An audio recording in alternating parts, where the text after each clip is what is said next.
साथ बोलिए, भारत माता की। क्यों भाई, बराक वैली वालों की आवाज को क्या हो गया है? यहां से मोदी जी तक दिल्ली में आवाज जानी चाहिए। मेरे साथ दोनों हाथ उठाइए, जरा उठाइए दोनों हाथ। फिर से बीजेपी सरकार बनाने के संकल्प की मुट्ठी भींचिए और प्रचंड आवाज से बोलिए, भारत माता की। वंदे वंदे। आज नाथनपुर की पवित्र भूमि पर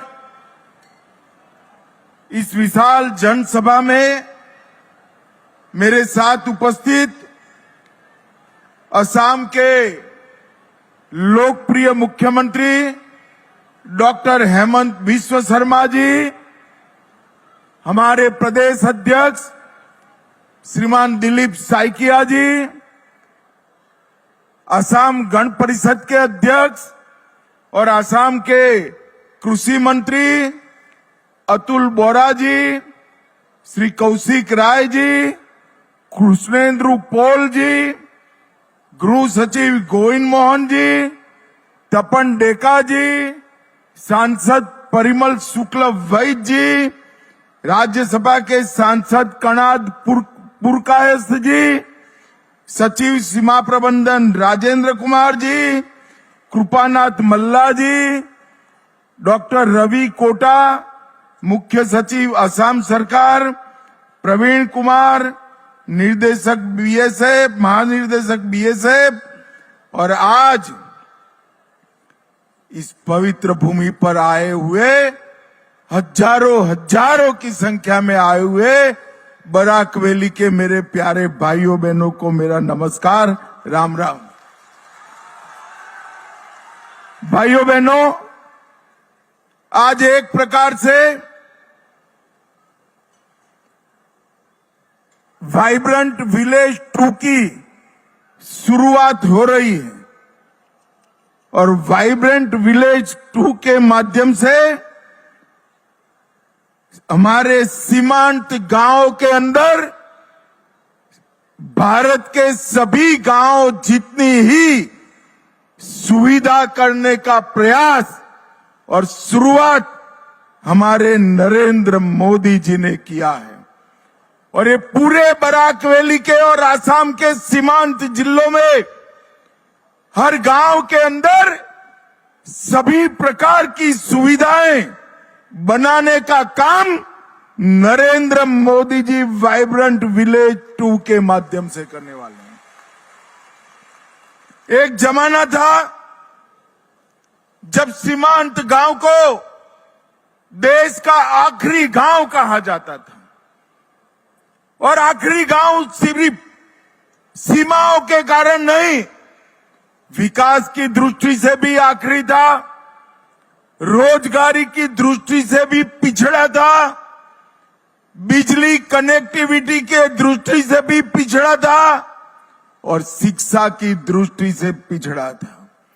मोदी जी ने वाइब्रेंट विलेज 1 कार्यक्रम में तय किया कि हर सीमा पर आया हुआ गांव आखिरी गांव नहीं है, भारत का पहला गांव है, भारत का पहला गांव है।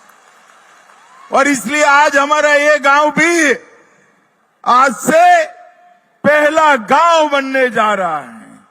और पहला नंबर सिर्फ सीमा से गिनती शुरू करे इसलिए नहीं है, विकास की दौड़ में भी असम के ये गांव पहला नंबर होंगे, रोजगारी में भी पहला नंबर होंगे, शिक्षा में भी पहला नंबर होंगे और सड़क और दूरसंचार, रोड और टेलीफोन कनेक्टिविटी में भी पहला नंबर होंगे।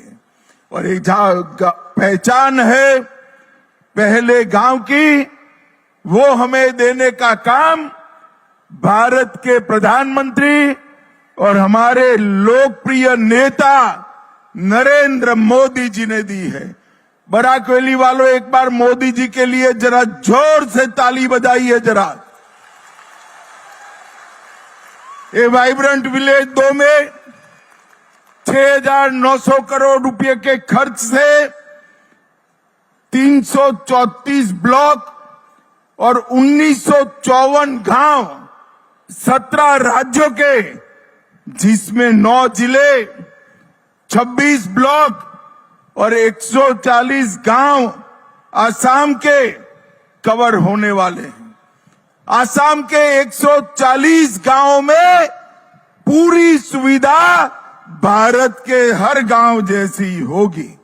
और इसके साथ साथ अरुणाचल, बिहार, गुजरात, जम्मू कश्मीर, लद्दाख, मणिपुर, मेघालय, मिजोरम, नागालैंड, पंजाब, राजस्थान, सिक्किम, त्रिपुरा, उत्तराखंड, उत्तर प्रदेश और पश्चिम बंगाल पाकिस्तान और बांग्लादेश की सटी हुई सीमा के लगभग 334 ब्लॉकों में 2000 के आसपास गांवों का विकास का ये 7,000 करोड़ रुपए का कार्यक्रम आज यहां पर शुरू हो रहा है। और इसके अंदर कई सारी योजनाएं हैं, जिसमें सुरक्षा से जुड़ी हुई योजनाएं, स्कीम सैचुरेशन से जुड़ी हुई योजनाएं और कई सारी कनेक्टिविटी की योजनाएं शामिल की है। मगर मैं बहुत ज्यादा इसके बारे में बताने की जगह आसाम की बात करने आया हूं। मित्रों, हमारा आसाम 2 समस्याओं से घिरा हुआ था। एक समस्या, आसाम में घुसपैठिए आसामियों के अधिकारों को छीन रहे थे। घुसपैठिया रोकना चाहिए या नहीं रोकना चाहिए भाई? अरे जोर से बोलो, रोकना चाहिए या नहीं रोकना चाहिए? एक कांग्रेस की सरकारों ने हमारी सीमाओं को घुसपैठियों के लिए खुला छोड़ा था। घुसपैठिए आसाम में घुसते गए, आसाम के युवा की रोजगारी, गरीब का अनाज और गांव की भूमि छीनकर यहां पर जनसांख्यिकी परिवर्तन करने का प्रयास चला। मगर आसाम की जनता ने 10 साल पहले भारतीय जनता पार्टी की सरकार बनाने की शुरुआत की और हमने सबसे पहले 5 साल में काम किया, घुसपैठ को रोकने का काम किया। और दूसरे 5 साल में हमारे हेमंत विश्व शर्मा ने घुसपैठियों की कब्जाई हुई लाखों बीघा जमीन को खाली कराकर घुसपैठियों को हटाने का काम। अब तीसरी बार चुनाव आ रहा है। एक बार यहां पर भारतीय जनता पार्टी की सरकार बनाइए। मैं आपको वादा कर जाता हूं, कांग्रेस के शासन में घुसे हुए एक घुसपैठिए को चुन चुन कर वापिस भेजने का काम हम करेंगे।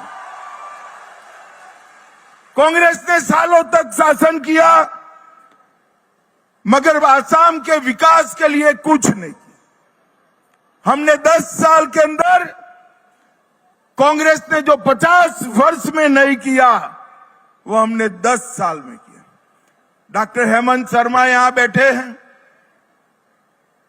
विगत 5 साल में प्रतिदिन आसाम में 14 किलोमीटर रोड बना है, 14 किलोमीटर। और भाइयों बहनों, 14 किलोमीटर देश में सबसे ज्यादा रोड बनाने वाला हमारा राज्य आसाम बना है। 24,000 किलोमीटर से ज्यादा सड़कों को अपग्रेड किया गया। लगभग सैकड़ों हजारों पुल बनाए और बड़े बड़े 4 नए ब्रिज।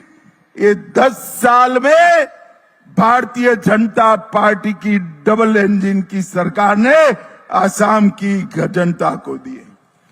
जब आपने कमल फूल की सरकार चुनी, तब यहां पर मल्टी डायमेंशनल पॉवर्टी, गरीबी यहां पर 37%, 37% थी और 2023 में 37% से घटकर 14% करने का काम हमारी आसाम की सरकार ने किया है।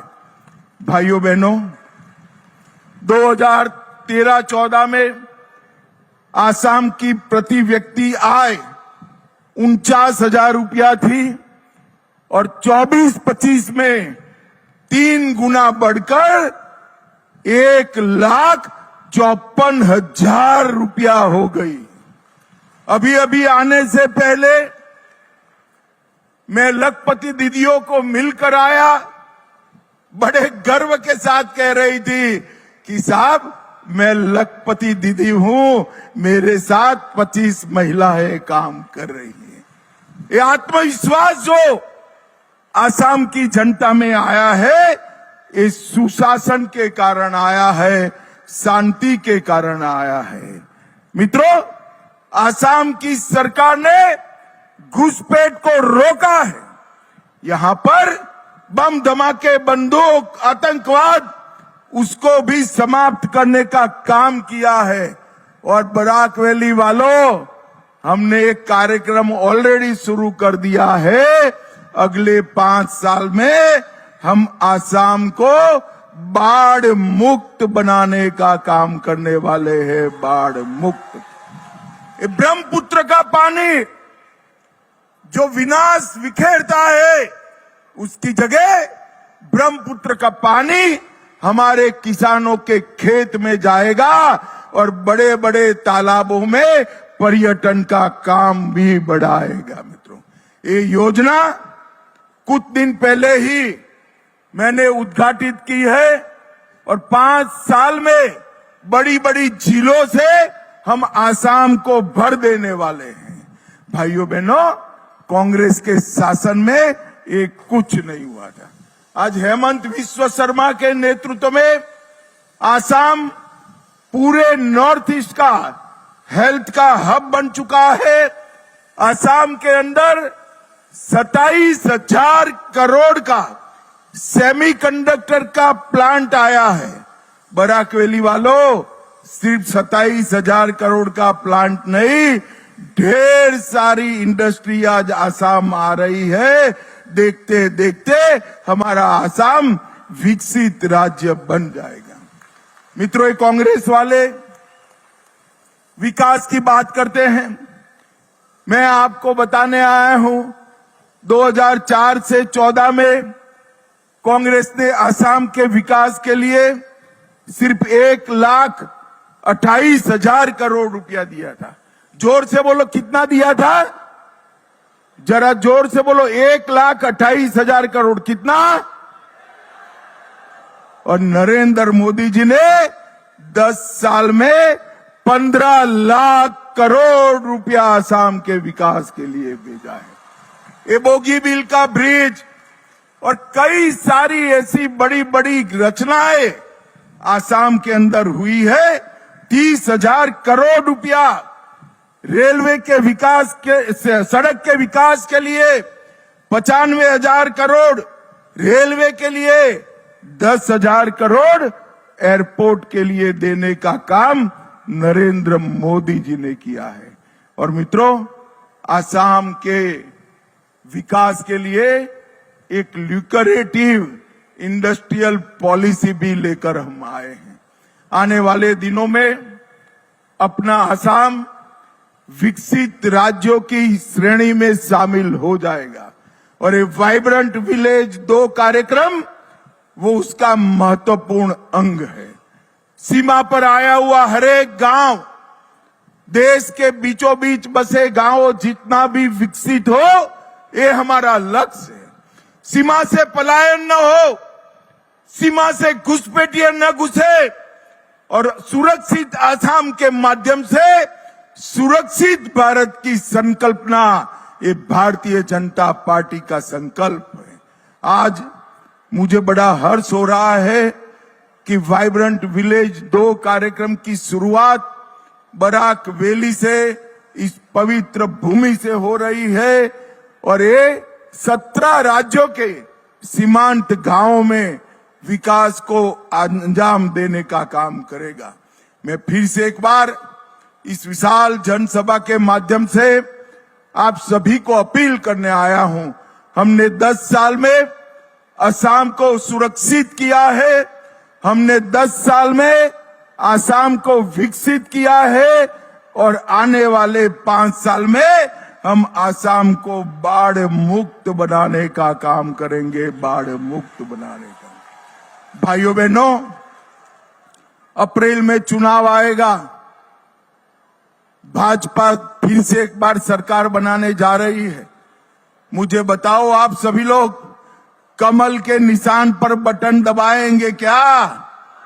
अरे जोर से बोलो, दबाएंगे? भाजपा को वोट देंगे? हेमंत विश्व शर्मा और नरेंद्र मोदी के हाथ मजबूत करेंगे? भाजपा सरकार बनाएंगे? बराक घाटी को बाढ़ मुक्त बनाएंगे? बराक घाटी को घुसपैठ मुक्त बनाएंगे? तो मेरे साथ दोनों हाथ उठाइए, जरा उठाइए दोनों हाथ, सभी लोग उठाएं। भाजपा सरकार बनाने के संकल्प की मुट्ठी बींचे और प्रचंड आवाज से बोलिए, भारत माता की वंदे वंदे वंदे। आप सभी का बहुत बहुत धन्यवाद।